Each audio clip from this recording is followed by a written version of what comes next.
Berrogei graduraino igo da termometroa Bilbon esate bat. Aurtengo uda historikoa izan da, inoizko beroena, jasotako datu guztiek erakusten dutenez, eta ez gurean bakarrik, baita mundu osoan ere. Urruti gertatzen ziren gauzak ematen zuten, hemendik urte batzuetara etorriko zirenak, baina larrialdi klimatikoa iritsi da, eta hauek dira ondorioak. Gainera, egia bada aditu batek esan duena, alegia, aurtengo uda freskoa izan dela, etor daitekenarekin konparatuta, zer espero behar dugu. Horixe da gaurko saioan jakin nahi duguna, zer gertatu da, eta zergatik berriro gertatuko da, eta hala bada, zer egin dezakegu ondorioak arintzeko eta egoera berriari aurre hartzeko. Atzera begirako interpretazio bat egiten saiatuko gara, etorkizunerako iragarpenak egin ahal izateko. Momentuz behintzat, uda bukatu dela dirudi. Has gaitezen! 2022 bukatzeko aste gutxi falta direnez, ez da une txarra urte berezi honi errepaso meteorologikoa egiteko. Eta horretarako, norrobe, Arnaitz Fernandez, ETBko meteorologoa baino. Hortaz, oraingo honetan ez diogu, iragarpenik eskatuko, baizik eta atzera begira jarri eta gertatua ulertzen laguntzeko. Eguzkiz betetako mapa jarri dugu, zenbat aldiz udan? Ez, gertatu den hauxe, jarri dugun hauxe. Askotan, udak gastronomikoak 3 hilabete irauten du eta egia esan aurten eguzkia izan da nagusi, baina eguzkia baino gehiago esan nuke termometro altuak, merkurioa oso altu egon da egun askotan, eta batez ere barnealdean, kostalde partean, Kantauri isurialdean, temperaturak ez dira hain altuak izan dira, baina... Pizka bat eutxi dio, datuak errepasatuko bagenitu, errekorritza ere, erabili izan duzue, udan, iragarpena ematerakoan askotan, ez da? Errekorrak gainditu, hautsi, puskatu, egin dira. Hori ere egia da. Bai, eta ez bakarrik temperatura maksimoen errekorrak, baizik eta temperatura minimoen errekorrak ere bai ganditu egin dira, eta errekor hitz esaten dugunean, batzutan ikusten dut, ez gara konstiente errekor hitzak daukan garrantzia. Pentsa behar dugu askotan, errekor bat aipatzen dugula, baina estazio meteorologiko horrek, agian 50 urte baino gehiago daramatzala datuak jasotzen. Orduan, errekorrari buruzari garenean, esan dezakegu 50 urte baino gehiagotan ez dela horrelakorik gertatu, eta hor dago garrantzia.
Errekorrak ezakit, baina gau ez izan ditugun temperaturek ere erabat xokean utzi gaituzte, ez da? 20 gradutik gorako temperatura minimoak izan ditugu, gau tropicalak izan ditugu, baina ez hori bakarrik. 25 gradutik gaineko temperatura minimoak izan ditugu ere bai, eta kasu horretan ja, hitz egiten gara, ekuatorean ematen diren temperaturak, ez? Eta izan daiteke hori, hain normala ez dena, hemen Euskal Herrian batez ere, hain ohituta ez gauden temperaturak dira, eta azpimagarriagoa nik uste dut badela hori, temperatura maksima altuak izatea baino.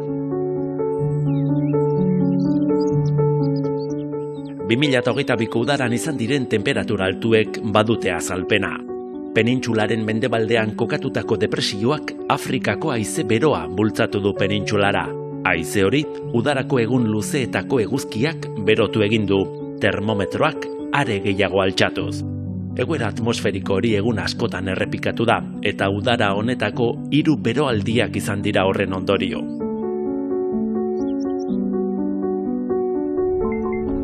Beroaldia dela esateko, gutxienez, 3 egunez jarraian neurtu behar dira ezohiko temperaturak eta lurralde zabal bati eragin behar diote. Beroaldiek hainbat ondorio izaten dituzte osasunean, oso nabarmenak.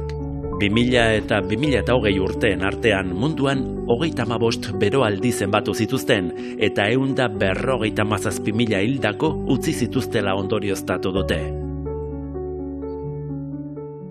Pixka bat pauso bat arago joan gaitezen, ez da, gizaki ez ote dago honen guztiaren atzean. Zure iritzia eskatuko dizu. Ikusi dugu azken hamarkadetan horrelako fenomenoak maizago gertatzen da direla eta gerota modu intentsoagoan, hau da, temperaturak gerota altuagoak dira. Ikusten dugunean, maiztasun eta intentsitatea asko handitu egin dela, bai erlazionatu dezakegula klima aldaketarekin. Eta klima orain dela 20 urte egin ziren iragarpen klimatikoak hartzen baldin baditugu, ikus dezakegu nola, horrelako fenomenoak ikusten ziren iragarpen horietan.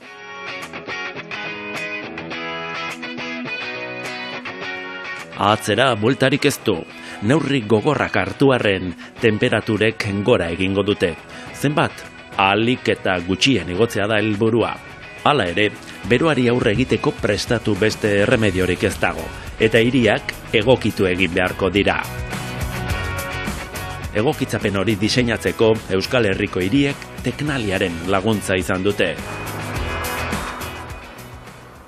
La idea es un poco... Asmoa da oro har, hiriak bizitzeko ingurune hobea izan daitezela. Se requiere de nuevo conocimiento de intentar anticiparnos, ¿no? Beste ezagutza bat behar da, estres termikoarekin, temperaturarekin lotutako inpaktuekin zer gerta daitekeen aurreratzen saiatzea. Desarrollando nuevas herramientas que permitan tomar decisiones. Eta tresna berriak garatzea hirien kudeaketan erabakiak hartzeko. Muturreko temperaturen edo estres termikoaren ondorio negatiboak murrizten saiatzeko. Printzipioz, hiri ez da lekurik onena bizi izan dugun uda bezalako bat pasatzeko, ez da? Zergatik? Hay que considerar diferentes cuestiones. Una importante es el efecto isla de calor. Zenbait kontua aintzat hartu behar dira. Garrantzitsua da bero uhartearen efektua. Aintzat hartzen du temperatura desberdinak daudela, hirian, inguruan baina altuagoak. Baina gainera, temperatura diferentzia handiak egon daitezke hiriko puntu desberdinen artean. Hiriaren barruan? Hiriaren barruan bai, 3-4 gradu izan daitezke, gure hiri handietan.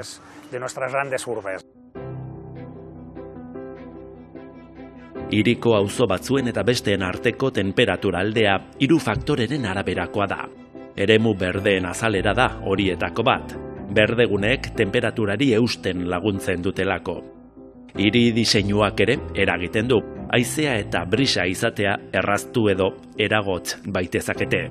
Eta azkenik, hiria eraikitzeko erabili diren materialak ere eragina dute. Zoladuretatik eta fatxadetatik beroa islatzen delako.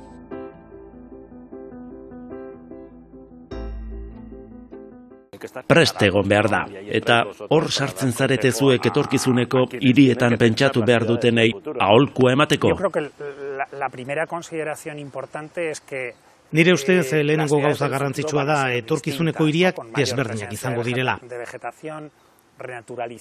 Jende gehiago egongo da, landare gehiago, birnaturalizazioa, naturan oinarritutako irtenbideen kontzeptua. Baina hirietan eragina izango duten funtsezko beste joera batzuekin lotuta. Hala nola, energia eraginkortasuna, mugikortasun ereduen aldaketak, zirkulartasuna. Horrek guztiak aldaketa soziala eskatuko du. Agian komunitate izaeratik gertuago eta ezinbestean politiken kudeaketa aldatu beharko da.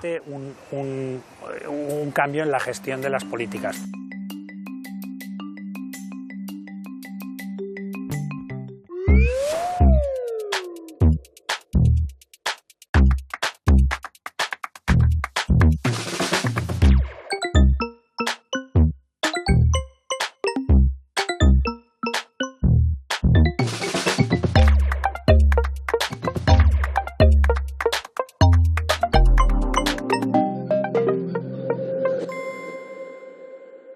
izango nuke aurtengo udan, temperatura maksimo saltuak izan ditugu, baina nik uste dut azpimarratzekoa dela, batez ere, bai Kantauri isurialdean, baina baita Mediterraneo aldean ere bai, nola gauean zehar temperaturak ez direla asko jeitsi, eta horren arrazoia itsasoan daukagu. Mediterraneoko gainazaleko ura, uraren temperatura, 30 gradutik gertu egon da Mediterraneoan. Honenatzeko balioak aurkitzeko Kariberaino joan barko ginateke edo Mexikoko golkoraino. Beraz, datuak nahiko aipagarriak dira, eta Kantauri isurialdean 23-24 gradutik gertu egon gara aurten. Eta horrek zer egin du, alde batetik, udako gauean zehar, itsasoa normalean freskatu egiten du kostaldeko ingurua, eta temperatura hori da, baina aurten temperatura horrekin ez du asko freskatu. Beharrezkoa da, hiriek eredu eta proiekzio klimatikoen bidez muturreko gertaerei eta zehazki bero boladen patroi aldaketari aurre hartzea. Besteak beste, bero boladen intentsitatea, iraupena eta maiztasuna kontuan izan beharko dituzte. Hasteko, jardueren lehentasunak ezarri beharko dira. Izan ere, bero boladek ez dute berdin eragingo hiri osoan. Urribilguak gertu egoteak ala nola ibaiak edo itsasoa, eremu batzuk besteak baino freskoagoak izatea eragingo du. Baina gainera, eraikinen kalitateak, biztanleen adinak eta bizilagunen maila sozioekonomikoak auzo batzuk besteak baino zaurgarriago bihurtzen dituzte beroaren aurrean. Auzoen arteko desberdintasunak mapa termikoetan jasotzen dira. Gure hiriek dagoeneko badituzte, eta horien arabera muturreko beroari aurre egiteko prestatzen ari dira. Muturreko beroari aurre egiteko izan daitezkeen irtenbideak aztertuta, ikusten da neurri batean, gure planetak berak eskura jartzen dizkigula. Natura laguntzailea ona izan daiteke, orain ezagutu ditugun ondorio larriak arintzeko gutxienez, ezta? Ze baliabide eskaintzen ditu naturak? Naturak edo soluzio naturalak naturan oinarritzen dira. Orduan naturaren zerbitzuak eta printzipioak erabiltzen dituzte klima aldaketari aurre egiteko. Ze soluziotaz ari gara? Adibide konkretuak eskatuko dizkizu. Adibidez, estalki eta fatxada berdeak, hiri basoak, parkeak, hiri hortuak, denetarik dago. Oso evidentea da, eta logikoa, baina ezakit gehiegi erabiltzen den edo orain beharrak estututa horretara jotzen ari garen gehiago. Bain beharra dekogu. Azkenean ikusi dugu temperatura aldatuko dela, handiago izango dela, orduan behar hori dekogu. Baina beti danik egon dira, soluzio hauek. Funtzionatzen dute, ezta? Baina nola? Landaretzak sortzen duen itzalari esker, azkenean eguzkiaren esposizioa ez da sartzen. Eta beste alde batetik, landaretzaren evapotranspirazioari esker, eta honek isurtzen duen lurruneari esker, temperatura ere murriztu egiten da leku hauetan, horregatik freskoak dira. Estalki vegetalak edo landarez osatutako teilatuak, esango genuke, horiek ere erabiltzen dituzu edo planteatzen ari dira geroz eta gehiago. Bai, azkenean, estalki berdeak egiten dutena da eraikina isolatu. Eta ez dute bakarrik erosotasun termikoa hobetzen, baizik eta ere eraginkortasun energetikoan ere eragina daukate. Egiten dugun eragina estalkian bertan da, baina gero eta estalki berde gehiago jartzen baditugu, azkenean lagundal dugu bero uhartea murrizten. Gero ez dute bakarrik temperatura erregulatzen, eraikinaren temperatura erregulatzen. Onura gehiago dituzte, adibidez pertsonek aisialdirako erabili dute leku hauek. Eta gero bebai, eurialdietan ematen dugun erantzuna hobetzen laguntzen dute. Zenetan, azkenean, estalkian euri ur parte bat geratzen da, orduan ez da inbesta llegatzen kaletara eta ur sarera. Naturaren laguntzaren bila jo ezin dugunean, alegia soluzio naturalak edo irtenbide naturalak zer gelditzen zaigu? Ingenieritzari laguntza eskatzea? Ingenieritzako soluzioak daude, adibidez, landaretzak ez duten pergolak edo iturriak landaretza ez duten eremuetan. zera diot, ez itzalek, ez ingeniaritzako soluzioek edo plantamenduek, ezerk funtzionatzen ez duenean zer gelditzen zaigu. Babesleku klimatikoa.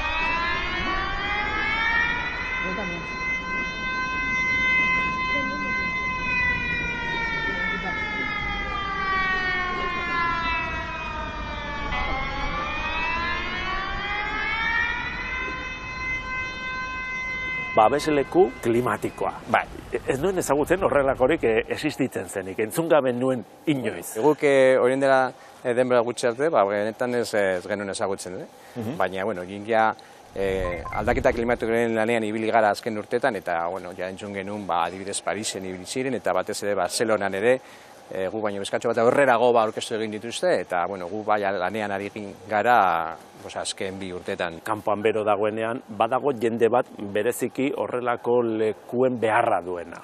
Bai, aurten ikusi dugu, bero handia dagoenean, heriotzaren kurba handitu egin dela, eta adituek esan dute,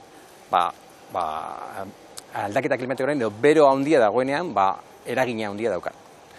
Orduan bai, guk pentsatzen genuen hiri bezala erantzun bat eman behar genuela, eta pizkanaka, hau da gure iaia lehenengo pausua. Zenbat babesleku dituzue? Bai, 120 baino gehiago, kanpokoak eta barnekoak.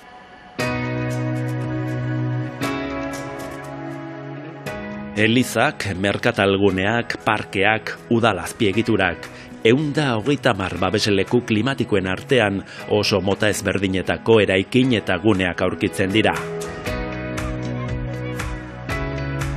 Kanpoaldekoak gehien bat parkeak dira, eta familiei eta oro har pertsona zaurgarriei zuzenduta daude.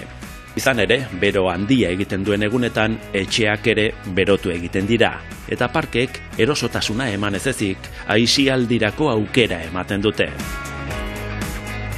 Barrukoen funtzioa berriz bestelakoa da. Momentu jakin batean beroaren eraginez izan dezakegun ondoeza gainditzeko aukera ematen dute. Guztiak identifikatuta daude, eta eraikin horietan lan egiten dutenek badakite beroari aurre egiteko babesa ematen dela bertan, eta momentu jakin batean laguntza eskaintzeko prest izango dira.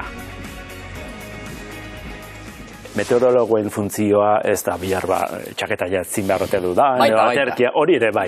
Baina bada datu edo azalpien zientifikoak ematea eta horretan ari gara gaur ez da.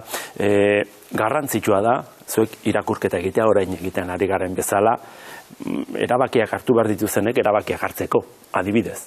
Bai, eta guri, bai, bi kontu ez, eta euskagu batez ere, komunikatzaileak garen, ni fizikaria naiz, meteorologiari buruzari naiz, eta komunikatzen ez ere bai. Orduan, alde batetik, bai, meteorologo lan hori oso garrantzitsua da, batez ere iragarpen egoki bat edo alden hoberena egiteko, eta hortik aurrera oso garrantzitsua ere bai, informazio hori gizarteari eramatea, eta horretarako komunikatu egin behar da. Orduan askotan, saiatu behar gara, ohikoak diren fenomenoei, eman behar zaion garrantzia ematen, baina batez ere, azpimarratzen, arriskutsuak diren egoerak, horien zergatia, batez ere azaltzea, eta nolabait, benetan arriskutsua diren fenomenoak, jendeari ikusarazi eta jendea prest egoteko.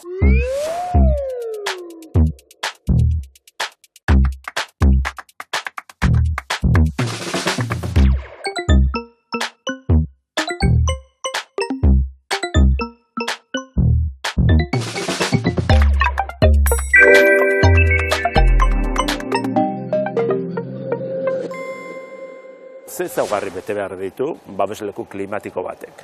Batez ere, hau da, temperatura altuak direnean, bero kolpe bat egotekotan, gorputzaren temperatura jaiztekoa da. Hori da ezaugarrik nagusiena, edo zein lekutan. Orduan, erabiltzakegu, kanpoko azpiegitura berdeak, parkeak eta bar, eta, eraikinak edo egoitza batzu. Adibidez, balondegian gaude hemen. Adibidez, hori da, askuna zentzuan. Bada errealitate bat nahiko gordina, ez da horrelakoen beharra izatea. Horrek esan nahi duelako zerbait, ez da? Hor kanpoan bero egiten duela eta egoera larria dela, ez da? Egia da, emoten du, pentsatzen dugula, klima aldaketa beste lekutan gertatzen dela, ez da? Indonesian edo, Zentroamerikan edo, eta beti pentsatzen dugu, hau, ez daukala zer ikusi duk gurekin.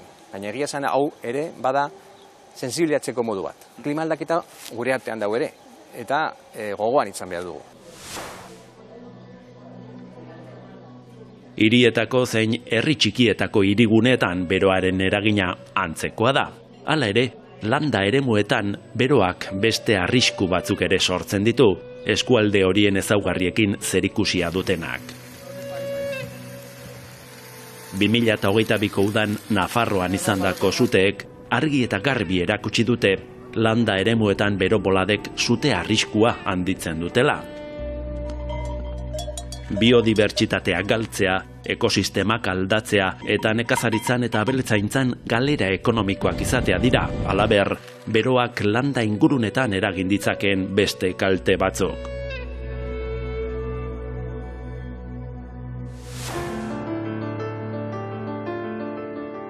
Temperaturen igoerak ez du eragina bakarrik pertsona eta animaliengan, landaredian ere bai. Bero boladekin zuhaitzek bizitasuna galtzen dute, eta birsortzeko gaitasuna txikitu egiten zaie. Gainera, zaurgarriagoak dira izurriteen aurrean. Aldaketa klimatikoa zuzenean eragiten ari zaie landareei. Ez da bakarrik beroa edo ur faltagatik. Horien ondorioz beste estres mota batzuk ere badituzte. Hala nola patogenoak. Klima larrialdiak eragindako kalteei, gizakion jarduerek sortutakoak gehitu behar zaizkio. Bakarrik 2021ean, 9,3 milioi hektarea zuhaitz galdu zen munduan. Baina gure planetaren etorkizuna zuhaitzei lotua dago, izan ere beraiek izan daitezke aldaketa klimatikoen ondorio batzuk arintzeko gakoa. Adibidez, zuhaitz batek 150 kilo CO2 xurga ditzake urtean. Beste datu bat, 1 bilioi hektarea baso gehituzkero, atmosferako karbono dioksidoa 25% jaitsiko litzateke. Eta bestalde, 22 zuhaitzek egunean pertsona batek behar duen oxigenoa adina ekoizten dute.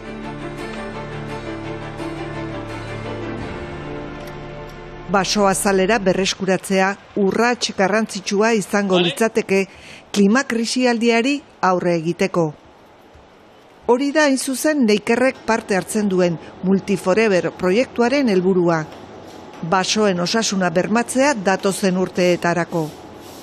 Horretarako, proiektuan parte hartzen duen herrialde bakoitzak klima egoera berriari hobekien egokituko den bere eskualdeko espezie bat aukeratu du. Aukeraketa egiterakoan kontuan izan dugu alearen karakterra, patogeno baten aurrean duen tolerantzia, beroaldiek sortzen duten ur faltaren aurrean duen erresistentzia, hazkuntza edota adarren horizontaltasuna. Euskadin, pinu radiata izan da hautatua. Neikerrek enbriogenesi somatikoa deituriko teknika erabiltzen du hobekuntza genetikoa lortu nahi duen programan, aukeratutako aleak ugaltzeko.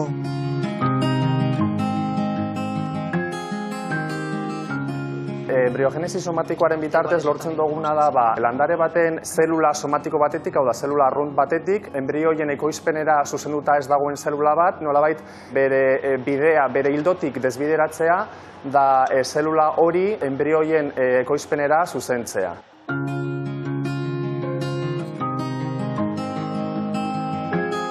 Zelula berri horiek landareak ekoizteko bideratuko dira, baina ez denak.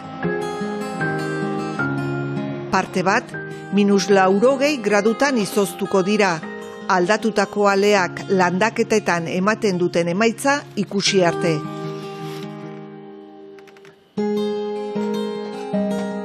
Genotipo honenen zelulak aterako dituzte ugaltzeko. Era honetan, etorkizuneko landaketen kalitatea eta osasuna bermatuko dituzte. Teknika honek aukera emoten dozku, embriogenesi somatikoan zehar, zelula hoiei estresa aplikatzeko eta nolabait zelula hoiek gogorarazi dezaten estres bat pairatu da dela, eta gero etorkizunean modu sendoago batean aurre egiteko estres bardin hori edo beste dozein estres bati. Teknika honek gainera barietate aniztasuna garatzea ahalbidetzen du. Landaketen aniztasuna handia bada, bizirauteko aukera handiagoa da, baita estres egoeretan ere.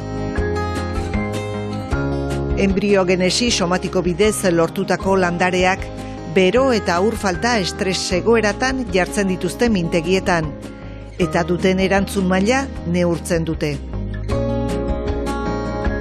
Ale sendoenak aldatu dituzte Laudioko Inarrondo mendi magalean.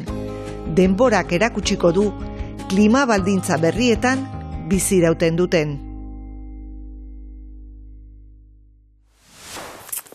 Ausartzen zara, hemendik 10 urterako iragarpena ematen, zer eguraldi egingo du? Hau zen koloretako izango da? Bueno, ezinezkoa da hemendik 10 urterako eguraldi iragarpena ematea, bai jakin dezakegula klima gutxi gorabehera nolakoa izango den. Eta eredu klimatikoak aztertzen baldin baditugu, argi dago, gero eta beroagoa izango dela gure klima, badirudik gero eta lehorrago izanen dela, eta gero eta maizago gertatuko direla arriskutsuak diren fenomeno horiek, ez? Bai beroaldiak, baita uholdeak ere bai, baita lehorte izugarriak ere bai, badirudi maizago eta modu intentsoagoan gerta daitezke. Maiztasuna eta intentsitatea gogoratu. Larrialdi klimatikoaren aurrean baduzu ardura puntu bat, ez da? Jendeari esateko, zer datorren? Bai, azken finean nik uste dut komunikabideetan ez dagoela nolabait klimari buruz inbesteko programaziorik, ez? Eta orduan, agian bide bakarra bada eguraldi tartean, ez eta guk urrengo gunetarako eguraldiari buruz hitz egin, klimari buruz eta klima aldaketari buruz hitz egiteko aukera daukagu, eta nik uste dut gero eta maizago hitz egingo dugula klima aldaketari buruz, eta garrantzia handia dauka guk esaten duguna, batez nik uste dut, etxe askotan sartzen garelako, ez? Komien artean esaten dut etxean sartzen garela, baina nik uste dut eguraldiko saioa, jendeak gertutasunarekin hartzen duen saio bat da, eta jendeak konfiantza handia dauka eguraldi saioan, eta horregatik aprobetxatu behar dugu eguraldi saioa kontzientziazio lan bat egiteko, eta jendeari egoera larri baten aurrean gaudela esateko. Eguraldiaren iragarpenetik klimaren iragarpenera. Gustatu zait, ideia. Eskerrik asko Arnaiz. Eskerrik asko zuei. Egun hauetan azaroaren 18 bitartean, Egiptoko Sharm el Sheikh hiria klima larrialdiaren aurkako elkargune bilakatu da. Munduak bizi duen klima egoera eta orain arte hartutako neurriak aztertzen ari dira, eta etorkizunerako hartu beharrekoak erabakitzen. COP27ak Pariseko akordioaren espiritu solidarioa berritu nahi du. Klima larrialdiaren gaineko 27. konferentzia urte kritikoan izaten ari da. Izan ere energia krisiak egoera larriagotu egin du. Beraz, ezinbestekoa da lehenbailen eta denek batera hartuko dituzten erabakiak aurrera eramatea. Egoera konponezina bihurtu baino lehen. Ea, lortzen duten. Datorren astera arte, agur!